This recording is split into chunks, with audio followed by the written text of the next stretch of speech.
Assalamualaikum warahmatullahi wabarakatuh. Kami dari kelompok 4 izin mempresentasikan sejarah ekonomi Islam yang berjudul Perdagangan dan Pembayaran Internasional.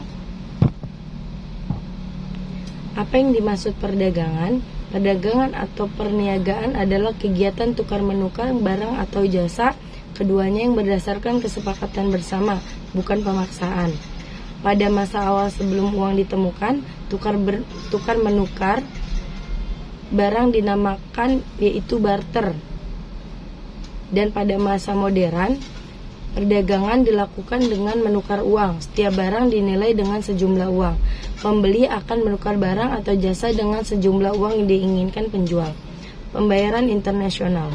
Pembayaran internasional adalah pembayaran dilakukan dengan cara melakukan pinjaman dari luar negeri, sehingga diperlukan beberapa cara untuk menyelesaikan hutang tersebut. Baik itu menggunakan uang tunai, pembayaran, kemudian wesel, emas, atau PayPal. Konsultasi perdagangan dunia. Faktor yang mempengaruhi perdagangan dunia yaitu 1. Memutuskan hubungan nilai dolar AS dengan emas. 2. Krisis minyak yang terjadi pada tahun 1973 akibat embargo yang dilakukan oleh negara-negara Arab tersebut terhadap beberapa negara barat industri yang menyusul protes mereka atas berpihaknya kelompok yang terakhir ini pada Israel dalam perang abad Israel ketika itu. Dampak dari faktor yang mempengaruhi perdagangan dunia. Kedua peristiwa tersebut turut mewarnai situasi perekonomian dan perdagangan dunia sepanjang dawarsa 1970-an. Ini masih ditambah dengan kemalangan yang diderita oleh Amerika Serikat, raksasa ekonomi dunia yang satu inilah kalah perang di Vietnam. Tahun 1980-an, kurun waktu itu diwarnai dengan ketidakpastian situasi moneter internasional, antara lain 1. Terjadinya relatif kurs mata uang. Nilai mata uang negara-negara Eropa Barat mengalami ekspansi terhadap neraca pembayaran antara negara industri ulama. 2. Proteksi negara-negara industri. Perdagangan internasional mengalami keseluruhan akibat penurunan harga barang-barang industri di pasar internasional dan meningkatkan ketidakproteksi oleh negara-negara industri. Tindakan ini mengakibatkan berkurang arus dan luar negeri, penambahan modal asing ke negara-negara berkembang meningkatnya, beban utang negara-negara berkembang, serta merosotnya ekspor mereka. 3. Perang dagang Jepang vs Amerika. Dasawarsa 1980-an juga ditandai dengan permulaan perang dagang antara Amerika Serikat dan Jepang. Neraca perdagangan Amerika Serikat terhadap Jepang terus-menerus defisit, dan defisit itu malangnya semakin membekak. Bersama dengan itu, menyusul mata uang beberapa negara barat, kurs yang Jepang terhadap dolar AS juga merambat naik. Transaksi berjalan Indonesia. Pengertian transaksi berjalan. Menurut Bank Indonesia, 2008 transaksi berjalan (current account) mengukur penerimaan dan pengeluaran Indonesia yang berasal dari transaksi barang dan jasa atau good and service, pendapatan income, dan transfer berjalan atau current transfer dengan bukan penduduk. Komponen transaksi berjalan adalah neraca perdagangan dan jasa-jasa, pendapatan, dan transfer berjalan. Neraca perdagangan adalah transaksi ekspor dan impor barang komoditas, sedangkan ekspor dan impor jasa masuk dalam neraca jasa. Neraca modal dan cadangan devisa. Neraca modal dalam ekonomi makro internasional adalah sebagian dari neraca pembayaran yang mencatat semua transaksi yang dilakukan antara entitas di suatu negara dengan entitas di seluruh dunia. Transaksi ini terjadi dari ekspor dan impor dan ekspor barang, jasa, modal, dan sebagai pembayaran transfer sebagai bantuan luar negeri dan pengiriman uang. Akun modal bekerja. Perubahan dalam neraca pembayaran dapat memberikan petunjuk tentang tingkat relatif kesehatan ekonomi dan stabilitas masa depan suatu negara. Neraca modal menunjukkan apakah suatu negara mengimpor atau mengekspor modal. Perubahan besar dalam neraca modal dapat menunjukkan betapa menariknya suatu negara bagi investor asing dan dapat berdampak besar pada nilai tukar. Akun modal vs akun keuangan. Dalam beberapa tahun terakhir, banyak negara telah mengadopsi arti yang lebih sempit dari neraca modal yang digunakan oleh Dana Moneter Internasional atau IMF. Ini membagi akun modal menjadi dua divisi tingkat atas, akun keuangan dan akun modal. Akun modal dan keuangan mengukur arus bersih klaim keuangan, yaitu perubahan posisi aset. Akun keuangan mengukur peningkatan atau penurunan kepemilikan aset internasional, baik individu, bisnis, pemerintahan, atau bank sentral. Aset ini termasuk investasi asing langsung seperti saham dari obligasi serta emas dan cadangan devisa. Akun lancar versus modal. Neraca lancar dan modal memiliki dua bagian dari neraca pembayaran suatu negara. Transaksi berjalan memiliki pendapatan bersih suatu negara selama periode waktu tertentu, sedangkan akun modal mencatat perubahan bersih aset dan kewajiban selama tahun tertentu. Dalam istilah ekonomi, transaksi berjalan berkaitan dengan penerimaan dan pembayaran tunai serta barang-barang non-modal, sedangkan akun modal mencerminkan sumber dan pemanfaatan modal. Jumlah akun berjalan dan akun modal yang tercermin dalam neraca pembayaran akan selalu nol. Setiap surplus atau defisit dalam transaksi berjalan dicocokkan dan dibatalkan oleh surplus atau defisit yang sama dalam akun modal. Dalam istilah ekonomi, transaksi berjalan berkaitan dengan penerimaan dan pembayaran tunai serta barang-barang non-modal, sedangkan akun modal mencerminkan sumber dan pemanfaatan modal. Kemudian akun modal dalam akuntansi.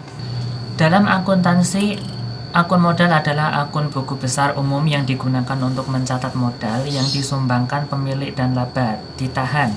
Jumlah kumulatif pendapatan perusahaan sejak didirikan dikurangi dividen kumulatif yang dibayarkan pada pemegang saham. Dalam neraca perusahaan, bagian ekuitas biasanya dipecah menjadi saham biasa, saham preferen, tambahan modal disetor, laba ditahan, dan akun saham treasury.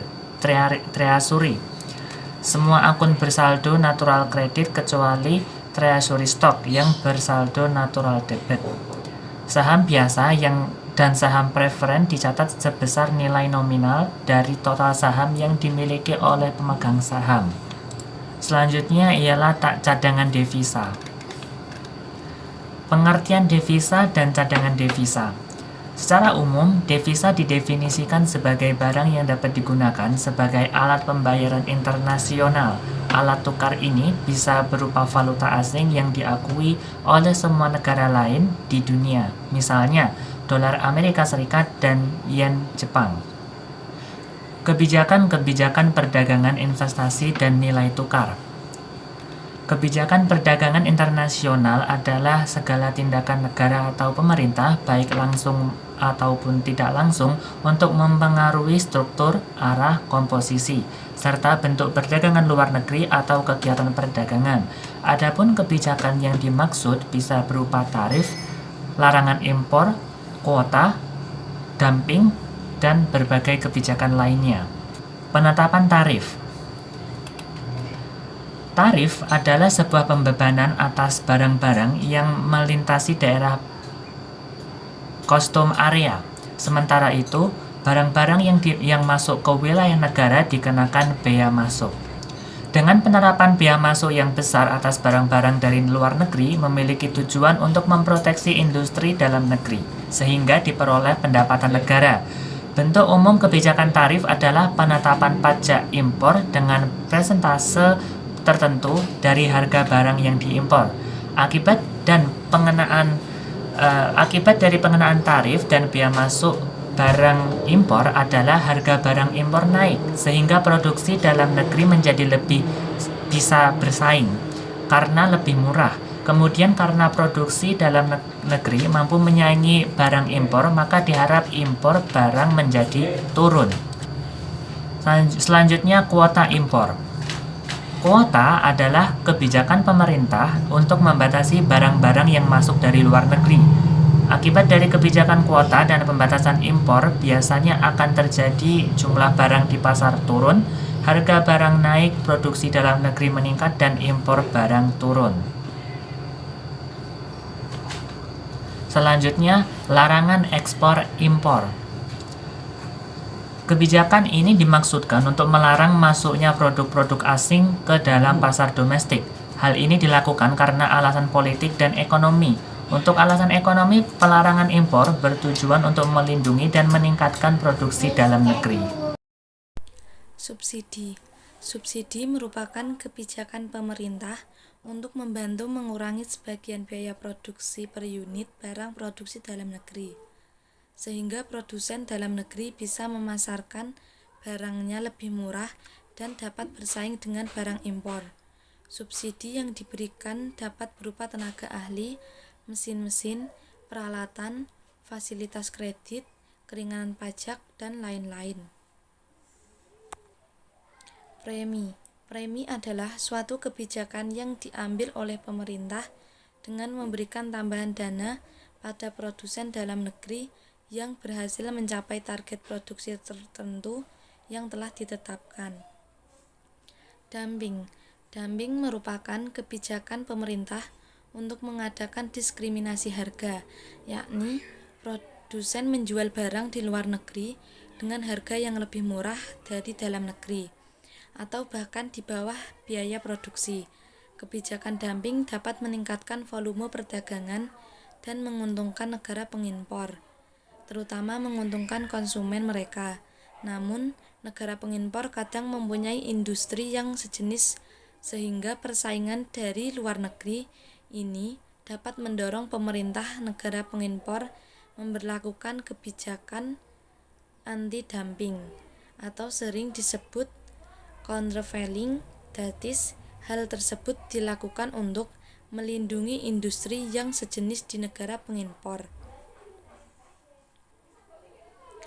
Kebijakan dumping sendiri biasanya hanya berlaku sementara. Harga produk akan dinaikkan sesuai dengan harga pasar. Setelah berhasil merebut dan menguasai pasar internasional, biasanya kebijakan dumping dilakukan dengan tujuan untuk mematikan persaingan di luar negeri. Setelah persaingan di luar negeri mati, harga di luar negeri akan dinaikkan untuk menutup kerugian sewaktu melakukan kebijakan dumping. Namun, pelaksanaan untuk menutup kerugian sewaktu melakukan kebijakan dumping, pelaksanaan politik dumping dalam praktik perdagangan internasional dianggap sebagai tindakan yang tidak terpuji karena dapat merugikan negara lain. Devaluasi adalah tindakan pemerintah untuk menurunkan nilai mata uang sendiri dengan sengaja terhadap uang asing.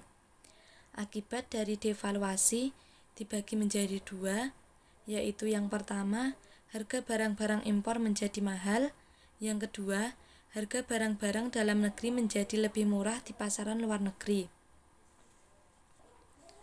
Tujuan devaluasi yang pertama adalah memperbesar ekspor, yang kedua memperkecil impor, yang ketiga menambah devisa negara. Investasi. Investasi merupakan penanaman dana yang dilakukan oleh suatu perusahaan ke dalam suatu aset atau aktiva dengan harapan memperoleh pendapatan di masa yang akan datang. Kebijakan investasi yang dilakukan suatu perusahaan akan menentukan apakah suatu perusahaan layak melakukan investasi atau tidak. Untuk menentukan layak atau tidak layak suatu perusahaan mengambil keputusan investasi, yang perlu diperhatikan adalah aliran kas.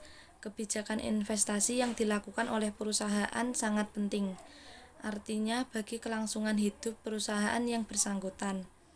Hal ini karena kebijakan investasi menyangkut dana yang akan digunakan untuk investasi. Jenis investasi yang akan dilakukan diharapkan memperoleh penerimaan yang dihasilkan dari investasi tersebut, yang dapat menutup biaya-biaya yang dikeluarkannya. Penerimaan investasi yang akan diterima berasal dari proyeksi keuntungan atas investasi tersebut.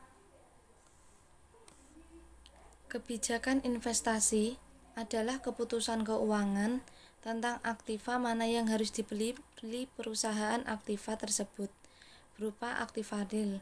Aktiva real dapat berupa aktiva nyata, seperti mesin, gedung, perlengkapan, atau berupa aktiva yang tidak nyata seperti paten, hak cipta, merek.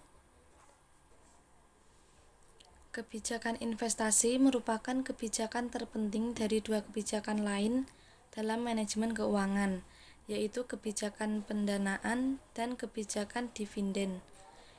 Investasi modal sebagai aspek utama kebijakan manajemen keuangan karena investasi adalah bentuk alokasi modal yang realisasinya harus menghasilkan manfaat atau keuntungan di masa yang akan datang. Di sisi lain, manfaat investasi di masa yang akan datang diliputi oleh ketidakpastian yang dalam konsep manajemen keuangan disebut resiko investasi. Sebagai konsekuensinya, dalam melakukan investasi harus melalui proses evaluasi secara cermat mengenai prediksi tingkat keuntungan dan risiko. Price earning ratio dapat dipergunakan sebagai indikator tingkat pertumbuhan yang diharapkan. Semakin tinggi, semakin besar present value growth opportunity perusahaan. Dalam penggunaan PER, biasanya para praktisi akan menentukan apakah lebih optimistik atau pesimistik terhadap prospek perusahaan, maka akan membeli saham dan sebaliknya. Keputusan investasi dapat dibedakan menjadi dua. Yang pertama, keputusan investasi jangka panjang, yakni yang melibatkan pembelian aktiva tetap. Yang kedua, keputusan investasi jangka pendek, yang melibatkan investasi pada aktiva lancar atau kas piutang persediaan atau disebut juga modal kerja guna mendukung operasi perusahaan. Perusahaan mengadakan investasi dalam aktiva tetap dengan harapan bahwa perusahaan akan memperoleh kembali dana yang diinvestasikan tersebut. Investasi jangka panjang atau investasi yang jangka waktu pengembalian dananya lebih dari 1 tahun sering disebut sebagai capital investment, capital budgeting, atau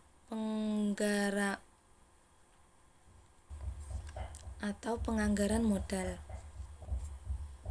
Investasi yang termasuk capital budgeting meliputi investasi pengganti aktiva tetap, investasi menambah kapasitas, investasi menambah jenis produk baru, dan sebagainya. Informasi yang diperlukan untuk capital budgeting adalah alternatif kesempatan investasi, estimasi aliran kas, evaluasi arus kas, pemilihan proyek-proyek, monitoring, dan penilaian terus-menerus apabila investasi telah dilaksanakan. Keputusan investasi menyangkut tentang keputusan alokasi dana, baik dana yang berasal dari dalam perusahaan maupun dana yang berasal dari luar perusahaan pada berbagai bentuk investasi. Dengan kata lain, investasi macam apa yang paling baik untuk perusahaan? Capital budgeting mempunyai arti yang sangat besar bagi perusahaan, karena yang pertama, dana yang dikeluarkan akan terikat dalam jangka waktu yang panjang. Yang kedua, investasi dalam aktiva tetap menyangkut harapan terhadap hasil penjualan di waktu yang akan datang. Yang ketiga, pengeluaran dana untuk investasi tersebut biasanya meliputi jumlah yang besar. Yang keempat, kesalahan dalam pengambilan keputusan mengenai pengeluaran modal mempunyai akibat yang panjang dan berat. Investasi dalam capital budgeting. Investasi yang termasuk capital budgeting meliputi yang pertama, investasi pengganti aktiva tetap. Yang kedua, investasi penambahan kapasitas. Yang ketiga, Pengertian nilai tukar. Nilai tukar mata uang atau yang sering disebut dengan kurs adalah harga suatu unit mata uang asing dalam mata uang domestik atau dapat juga diartikan harga mata uang domestik terhadap mata uang asing. Sebagai contoh, nilai tukar rupiah terhadap dolar Amerika adalah harga 1 dolar Amerika dalam rupiah, atau juga sebaliknya diartikan harga 1 rupiah terhadap dolar. Dalam hal ini, apabila nilai tukar meningkat, maka berarti rupiah mengalami depresiasi. Sedangkan apabila nilai tukar menurun, maka rupiah mengalami apresiasi. Sementara untuk suatu negara menetapkan sistem nilai tukar tetap, perubahan nilai tukar dilakukan secara resmi oleh pemerintah. Kebijakan suatu negara secara resmi melainkan nilai mata uang terhadap mata uang asing disebut dengan revaluasi. Sementara kebijakan menurunkan nilai mata uang terhadap mata uang asing disebut devaluasi. Untuk memberikan gambaran yang lebih jelas mengenai pengertian tersebut, diberikan contoh sebagai berikut. Misalnya, nilai tukar 1 dolar Amerika terhadap mata uang rupiah sebesar 8.500. Apabila nilai tukar Amerika berubah menjadi 9.000, maka nilai tukar rupiah mengalami penurunan atau depresiasi. Sebaliknya, apabila nilai tukar 1 dolar berubah menjadi 8.000, maka nilai tukar rupiah mengalami peningkatan atau apresiasi.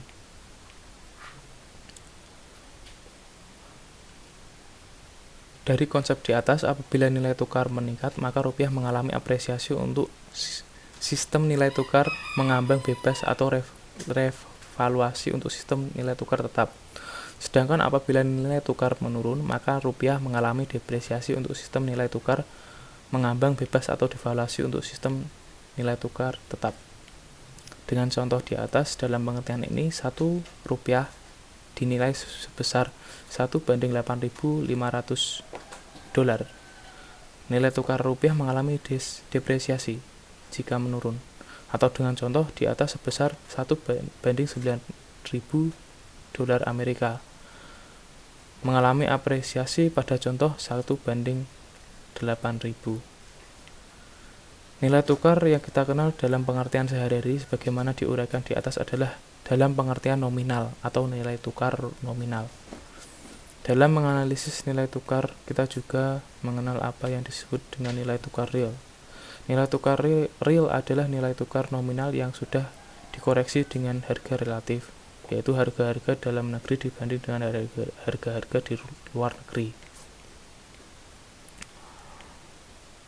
Dalam transaksi perdagangan internasional, suatu negara tidak hanya melakukan transaksi pada suatu negara, tetapi juga dengan beberapa negara. Dengan demikian, pengukuran nilai tukar real suatu negara terhadap mitra dagangnya perlu juga disesuaikan dengan menghitung laju inflasi dan nilai tukar di masing-masing negara tersebut. Pengukuran rata-rata nilai tukar suatu mata uang real terhadap seluruh jumlah mata uang asing disebut sebagai nilai tukar efektif. Sebagai suatu angka rata-rata, biasanya dalam menghitung nilai tukar efektif tersebut dipergunakan suatu bobot atas suatu mata uang tertentu. Bobot tersebut misalnya dapat berupa pangsa perdagangan suatu negara dengan negara lain, nilai tukar efektif ini dapat dihitung antara suatu negara dengan negara lain atau bilateral, atau suatu negara dengan beberapa negara atau multilateral.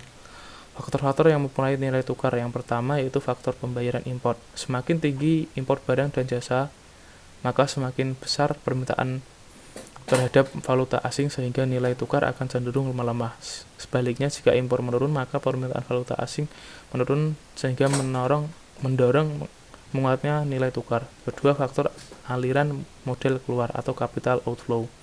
Semakin besar aliran modal keluar, maka semakin besar permintaan valuta asing dan pada lanjutnya akan memperlemah nilai tukar. Aliran modal keluar meliputi pembayaran hutang penduduk Indonesia atau baik swasta dan pemerintah kepada pihak asing dan penempatan dana penduduk Indonesia ke luar negeri. Ketiga, yaitu kegiatan spekulasi. Semakin banyak kegiatan spekulasi valuta asing yang dilakukan oleh spekulan, maka semakin besar permintaan terhadap valuta asing sehingga memperlemah nilai tukar mata uang lokal terhadap mata uang asing. Sementara penawaran valuta asing dipengaruhi oleh dua faktor utama. Yang pertama, faktor permintaan hasil ekspor. Semakin besar volume permintaan ekspor barang dan jasa, maka semakin besar jumlah valuta asing yang dimiliki oleh suatu negara dan pada lanjutnya nilai tukar terhadap mata uang asing cenderung menguat atau apresiasi. Sebaliknya,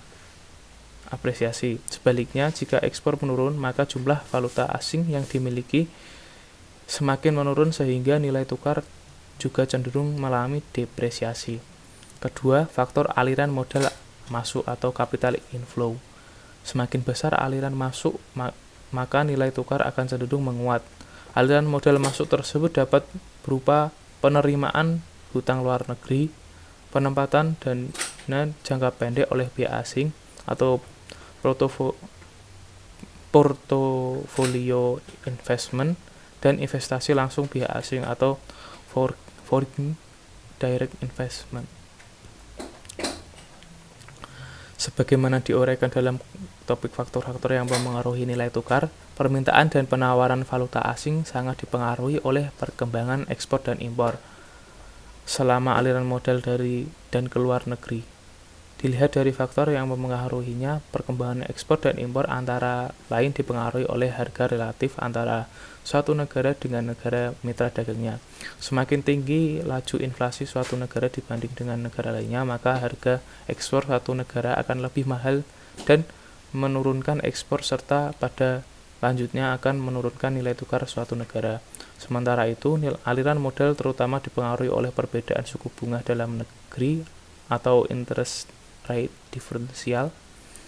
Semakin tinggi perbedaan suku bunga dalam negeri dibandingkan suku bunga luar negeri, maka semakin besar kecenderungan aliran modal masuk ke suatu negara. Namun dalam perkembangannya, ukuran yang digunakan oleh investor untuk menempatkan dana tidak terbatas pada suku bunga nominal, tetapi suku bunga real. Dalam suku bunga real tersebut, suku bunga nominal telah dikoreksi dengan laju inflasi. Selain itu, tingkat risiko juga mempengaruhi keputusan investor untuk menanam dana di suatu negara. Negara yang mempunyai risiko penanaman tinggi pada umumnya cenderung dihindari oleh investor.